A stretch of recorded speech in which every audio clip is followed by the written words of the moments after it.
Alright, mga ka-plastic. And this is me again, Big Sue. Right back at it again with another viral content. At isang viral na naman ang aking tatalakay ngayong araw na ito o gabi sa inyong lugar. At ang tatalakayin po natin mga ka-plastic ay ang tungkol dito sa isang bagong Pilipinas. Rice, 10 kilograms. Nakikita nyo, 8 kilos lang po. Harap-harapan tayong tinatarantado ng gobyerno mga ka-plastic. Maski sa pagbibigay lang ng ayuda ng tigsa 10 kilong bigas, ay babawasan pa ng 2 kilo. Sobrang nakakalungkot na hindi nakikita ng ilan sa ating mga kababayan na patuloy pa rin naniniwala sa bangag na to. At patuloy pa rin silang loyalista ng administrasyon na ito. Bakit nga ba kayo naniniwala na kahit nakikita na ng 2 mata ninyo na dinudugasan na tayo ng 2 kilo ng gobyerno natin mga ka-plastic? Isa sa mga malaking halimbawa ito na dinudugasan tayo harap-harapan. Okay lang sana kung 8 kilos ang nakalagay sa mismong bag o sa sako bag ng isang rice na inayuda nila. Katanggap-tanggap pa yun. Pero ang masakit sa katotohanan mga ka-plastic, ang nakalagay po sa sako ay 10 kilo. Pero exactly 8 kilos lamang ang naitimbang dito mga ka-plastic. So nakakalungkot na pangyayari sa buhay ng tao. Base sa larawan ng post ng News 5, ilang sako ng 10 kilong bigas ang ipinabigay sa ilalim ng programa ng Administrasyong Bangag ang nabistong kulang sa timbang. Paliwanag ng barangay, butas daw ang sako. Butas? May nakita ka bang butas doon sa larawan kanina mga ka-plastic? Kung butas yan mga ka-plastic, hindi pare-pareho yan. Mga random mga ka-plastic. Maaring iba dyan 9 kilos, may 7 kilos, may 5 kilos kung butas talaga. At wala namang bugok na taong bayan na tatanggap na butasan sa ako nila. Napakagaling na logic. Ang rason daw ng barangay butasan sa ako. Sino ba talaga ang tunay na nandugas? Ang Malacanang o ang barangay? Kasi pagdating kay barangay, bawas na talaga yan. Sabi ni Christian Baraga, ang galing saktong 8 kilos yung natira. Sabi ni Joshua Jos, ano ba yan BBM? Yan, binuriki pa nga. Galing ng butas pare-parehas ang bawas. Oo nga tansyado. Ginagawa tayong mga bobo na mga taon to. Butas ba? Bakit pare-parehong 2 kilo ang kulang? Baka pag meron silang parang tinatawag na di ba pag binubutas yung bigas, meron siyang butas sa gitna, yung pambutas pas doon lulusot yung mga bigas. Exactly 2 kilos yung mababawas. Parang siguro ganun. Butas ba o dugas? Mga ka-plastic. Bawat kaban na nanakawan ganyan, mas maganda ang print sa packaging. Tama yun. Taga-barangay ang bumutas dyan, sigurado. May kasabihan, ang unang pumiyok ang siyang nangitlog. Mga ka-plastic. So hindi na pala ganun kaganda ang governance dito sa Pilipinas. Kasi po taragis, magdanakaw na nga ang palasyo, ang mga tao sa palasyo, pagdating pa sa barangay, mandurugas din. Diba?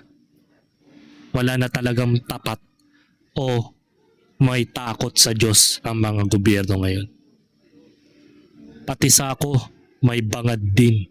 Bisaya Ray makarelate. Sabi ni Arnel, pwede naman kasi wag nang lagyan ng 10 kilo, ayon tuloy sa Blaigos Rice. Oo nga eh, katanggap-tanggap pa kung walang nakadescription na 10 kilos eh. Nasundot siguro ng daga sa imbakan. Ang dami tuloy yung mga nagsasabi. Diba? Ito yung mga pahayag ng isang reporter sa 24 oras sa pangyayaring nag-viral sa social media na kung saan nagkulang ng 2 kilo ang ayuda ng gobyerno. Panoorin natin. Magandang gabi po, Luzon, Visayas at Mindanao. Tinimbang ngunit kulang ang ilan sa mga bigas na ipinamahagi sa ilalim ng programang Bawat Bayan Makikinabang o BBM ng Administrasyong Marcos. 10 kilo ang nakatatak sa balot ng mga bigas pero nang magtimbang ang ilan na bigyan sa Mandaluyong City, lumabas na 8 kilo lamang ang ilan. Git ng palasyo, pina-blacklist na ng Mandaluyong City Hall ang supplier. Nakatutok si Marisol. Mandaluyong pala. Kumalat na sa social media nitong weekend ang mga bigas na naunang pinamahagi sa Mandaluyong sa ilalim ng programang Bawat Bayan Makikinabang o BBM. 10 kilo dapat ang bigas, pero nang timbangin, 8 kilo lang. Ang 72 taong gulang na ginang na ito, excited sa bigas na natanggap sa Barangay Highway Hill sa Mandaluyong City kaninang umaga. Pero nang ipatimbang sa kanyang mga kapitbahay, natuklasan din niyang kulang ito ng 2 kilo. Ngayon lang nalaman. Sa inyo lang nalaman yan. Kailan binigay sa inyo to? Ngayon, kanina lang. Kanina lang. Hindi kayo nagduda na kulang. Hindi. Kasi medyo kulang. Hindi naman namin iniisip na mga kulang yan. Hindi na nagustuhan ng kapwa niya senior citizen ang Grabe. nangyari. Mali talaga.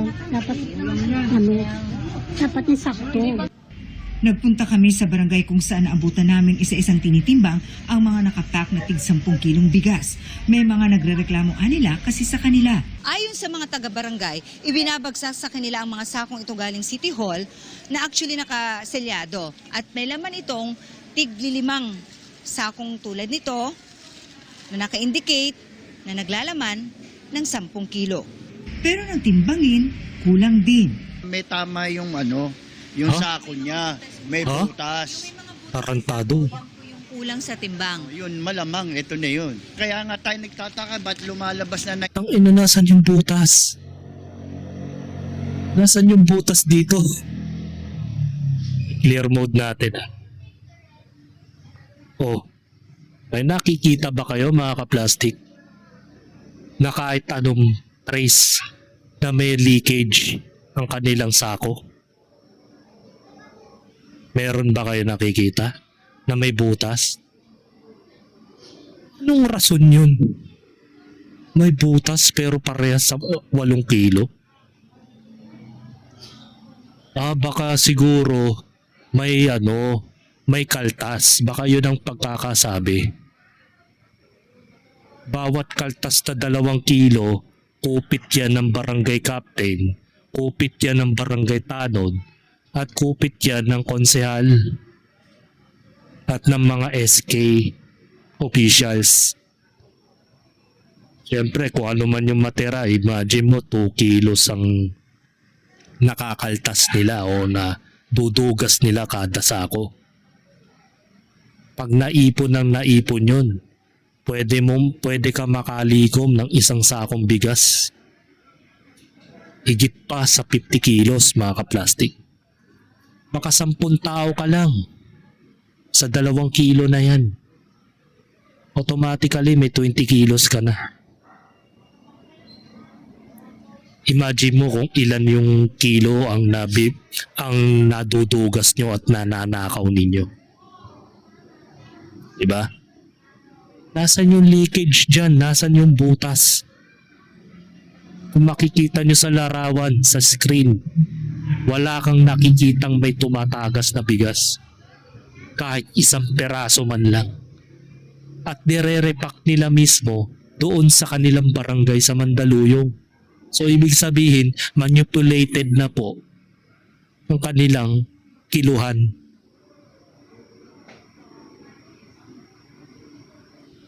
Nako, nakakaawa talaga ang Pilipinas, mga kaplastik.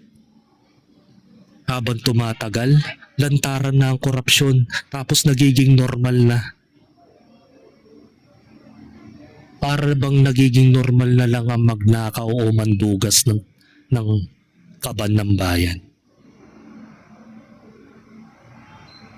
Hindi mo na alam kung kanino ka pa magtitiwala kung ganito ang ginagawa sa mga taong bayan.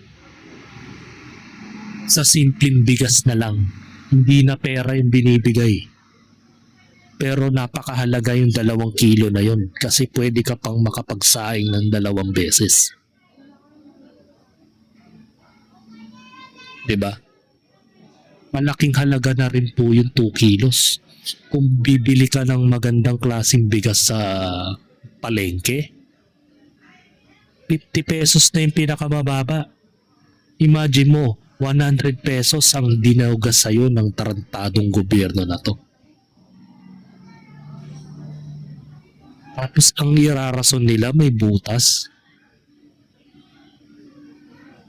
Ginagawa pa rin tayong tanga sa rason nila. Grabe talaga ang mga Pilipino. Mga kaplastik, grabe talaga ang gobyerno ngayon. Palala na ng palala habang tumatagal. Ito na ba ang bunga ng mga demonyong administrasyon na nahahawaan na? Pati ang mga lokal. Hindi lang national ang pagnanakaw. May lokal na rin. May mga kanya-kanyang kickback. Grabe kayo. Yung sako niya, may butas. May mga butas sa sako, yan po yung kulang sa timbang. Yun, malamang, ito na yun. Kaya nga tayo nagtataka, ba't lumalabas na 9 kilos lang eh? Yung iba po may Kasi- 1 kilo lang. Kasi ang Oo, nakakapagtaka kasi napansin na kayo ng media eh. Akala ninyo kasi uuwi yung taong bayan nakatanggap ng ayuda, hindi na sila mag-iimbestiga. Eh napakagaling mo naman kagawad. Saan ka makakakitang kagawad lang ang trabaho sa gobyerno? Nakapagpatayo ng 3-story building na bahay. 3-story na bahay. Partida, kagawad pa lang yun. Paano pa kaya pag naging konsehal na tong hayop na to? Baka may condominium na yan. Naalala ko tuloy yung nagkaroon ng boat buying sa Samar, mga kaplastik. Kitang-kita ng 2 mata ko na tinago ni kagawad o ni barangay captain yung 2 box na punong-puno ng pera. Bandel-bandel na pera. Approximately yung pera na nakabox, kasing laki siya ng box ng dato puti. Kung ikaw ay nag-grocery, alam nyo kung anong size ng box ng dato puti. Para siyang 1 foot, 2 by 1 foot. 1 feet by 2 feet ang laki ng karton. Punong-puno ng pera yon dahil sa boat buying. Tapos pili lang yung binibigyan nila ng malalaking pera sa mga pagbo-boat buying nila that time. Way back 2016 election. Kalakasan pa ng mga boat buying sa Samar. Dupit. Yung matitira, kanila na yon. Yung 2 box na bundle-bundle na pera. Tigi 100, 1,000, 500, halo-halo random eh. So estimated natin nun, 250,000 o higit pa.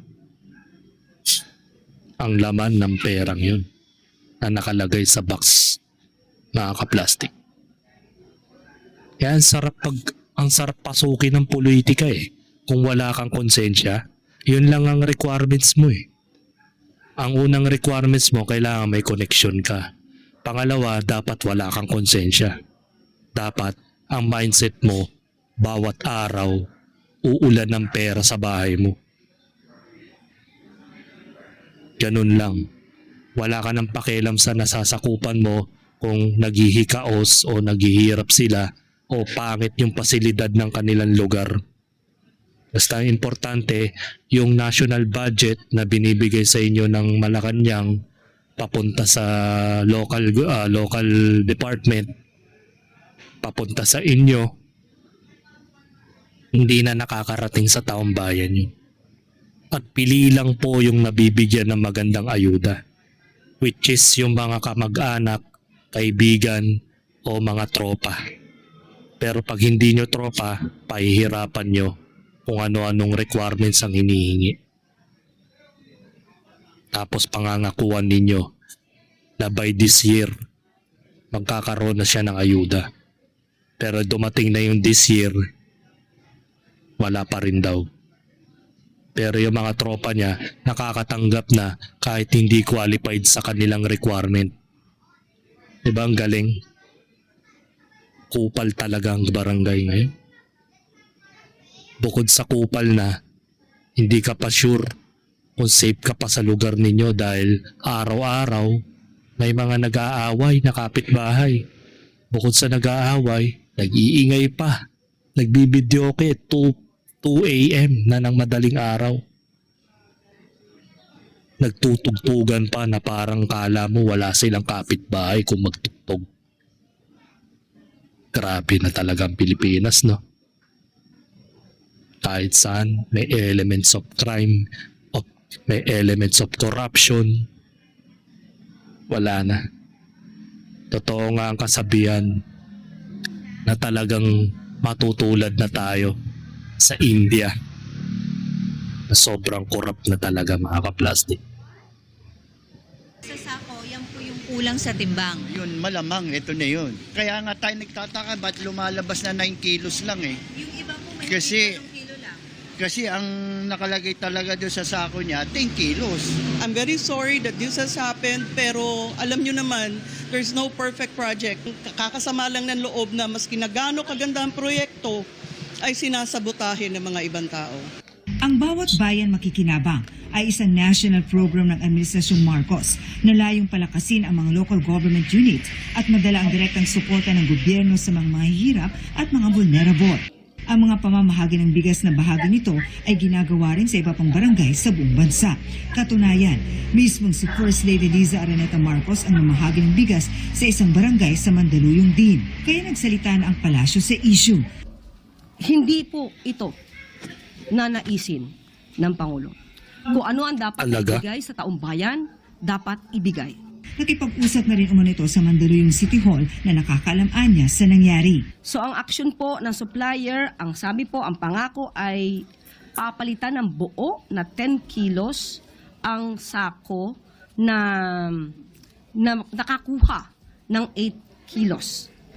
Bibigyan ng Wala man lang assurance na o pangako na yung mga wala man lang napanagot sa mga ganitong pangyayari. Sanay na sila na kapag napapansin na silang nagnanakaw, ang mangyayari na lang, babawi na lang tayo sa ibang araw. Pero hindi man lang inimbestiga. Walang nanagot sa nangyaring ito. Sanay na sanay. Kasi alam nila sa flood control walang nanagot O sino yung naging scapegoat nila? Yung mag-asawang Diskaya, si Curly tsaka si Sarah. Sila lang ang naging sila yung naging alay. Toral, contractor lang sila Tagasunod lang sila ng mga sa mga instructions ng mga kongresista Nakikisama lang yan Gaya nga ng sinabi nila sa investigasyon, sa interview. Na kapag hindi sila nakikisama, hindi sila magiging sponsor o pagkakatiwalaan bilang sila yung supplier, number 1 supplier ng mga kongresista. Kumbaga, magiging anino na lang sila. Kasi hindi ka umaayon sa kanilang korupsyon Di ba? Nung napag-usapan ng tungkol sa flood control, wala na. Ang ginawa nila, iniskip nila yung kaso. Ang una nilang pinagkaabalahan ay ang impeachment trial ng ating vice presidente na puro nonsense po ang mga investigasyon. Diba? Nag-aaksaya kayo ng 25 to 70 million sa kada impeachment trial ninyo. Tapos puro bara-bara mga tanong ang napapakinggan natin sa mga telebisyon. Ni wala man lang konkretong ebidensya. At pinapalabas nila yung splice video ay pagbabanta o death threat sa administrasyon. Hindi nila plinay yung full video kung bakit niya nasabi yun. Hindi naman banta yun eh. Kung tutusin. Kumbaga, assurance yun ng isang tao na once nagalawin siya ng mga yan, galawin mo na rin sila. Kantiin mo na rin sila. Kayo ba? Pag kinanti ba kayo ng mga kalaban ninyo, hindi ba kayo gagante? Natural, yan ang magiging habilin nyo rin. Diba? Alam mo, pag usaping korupsyon patungo sa kanila at alam nilang sila yung mapuputukan. Wala man lang ako narinig kay Claire Castro na iimbestigahan ko itong mga pangyayaring ito, hindi natin palalampasin itong mga nangyaring korupsyon dyan sa Mandaluyong. Alibasa, gawain din nila. Tamo, yung flood control, wala na. Natulog na. Pinaparamdam na nga ng ating Diyos. Kamakailan nung nag-impeachment sila about kay Sara Duterte, day 1, biglang lumakas ang ulan at nagbaha sa iba't ibang lungsod ng Metro Manila. So ibig sabihin, maging ang ating may kapal, mas pinapahalagahan o nire-remind sa taong bayan, especially sa mga tarantadong nilalang na ito na sa Malacanang, na alalahanin ninyo yung flood control. Ang daming nakinabang dyan. Kumpara naman yan sa impeachment trial na walang kasense-sense. Diba?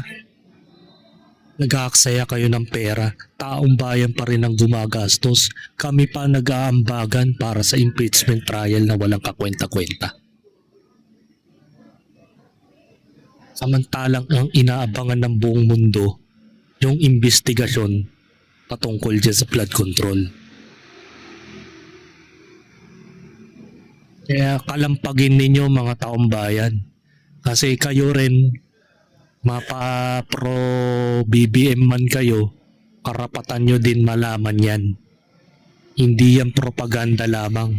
Hindi yan parang patutsada lamang ng kalaban sa politika.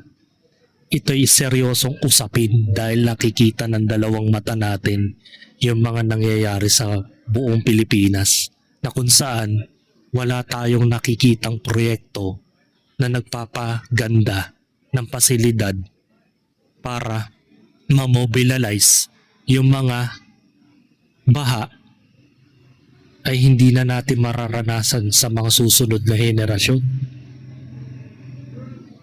Di ba kayo nahihiya sa ibang bansa? Sa Japan, matyaga nilang tinatrabaho ang flood control doon dahil madalas silang nasasakripisyo, madalas silang nagdudusa dahil sa tsunami. Tayo taon-taon tayo nagdudusa sa baha. Dahil tinatanggalan nyo na ng kagubatan tong Metro Manila. Pati yung karating Rizal, nakakalbo na mga puno dahil sa mga quarry na maputang ng mga oligarkiya na yan. Kakaawa ng bansa, no? Sagad-sagad na ang kademonyohan. Palitan ng buo na 10 kilos ang sako na nakakuha ng 8 kilos. Bibigyan ng additional na 10 kilos na bigas. At hindi na babawiin ang una na ibigay na mga 8 kilos lang. Sabi naman ng City Hall na namamahala sa pagkuha ng di pinangalanang supplier, lumabas sa kanilang investigasyon na hindi lalampas sa 50 sa 29,500 na sako ng bigas ang nabawasan. Ang sinisisi umano ng supplier ng bigas ay ang kanilang driver at pahinante. Umamin yung isa sa driver o yung pahinante. Talagang tinanggal niya na yung driver at yung sa pahinante, and then sabi niya sa akin, whatever problem daw, ipasa ko sa kanya. Kumbaga, papalitan niya or magdadagdag siya. Hindi ito sapat ayon sa alkalde. Hindi enough yan na basta mo lang mapapalitan, sorry na lang. Kailangan kang managot kasi hindi po pwedeng kami lang lahat ang sasagot. Blacklisted na ngayon ang nasabing supplier sa City Hall na hindi namin makuhanan pa ng panig dahil hindi pinangalanan ng City Hall. Ang LGU po ay nagdesisyon na i-blacklist ang supplier at may isinasagawa na rin po silang Scapegoat na naman. patungkol po dito. Marisol Abduraman, Nakatuto, 24 Oras. Pansinin nyo, ang laging nasasakripisyo pag nagkakahulihan o napapansin yung anomalya. Ang laging nagiging sakripisyo yung supplier. Tulad sa flood control, sino yung una-unang pinuputukan? Siyempre yung engineer, yung contractor. Pero yung mga nagko-control sa kanilang mas malaki sa kanila, tulad ng mga politiko, wala kang nakita. Hindi inimbestigahan kung may kinalaman talaga sila. Kasi hindi naman yan aandar yung mga ganyang uring anomalya kung hindi inutos ng nakakataas. Kung walang kumpas ng mas malaking tao sa kanila. Kaya ngayon, ang tampulan ng sisi nila, yung supplier. Ang galing, di ba?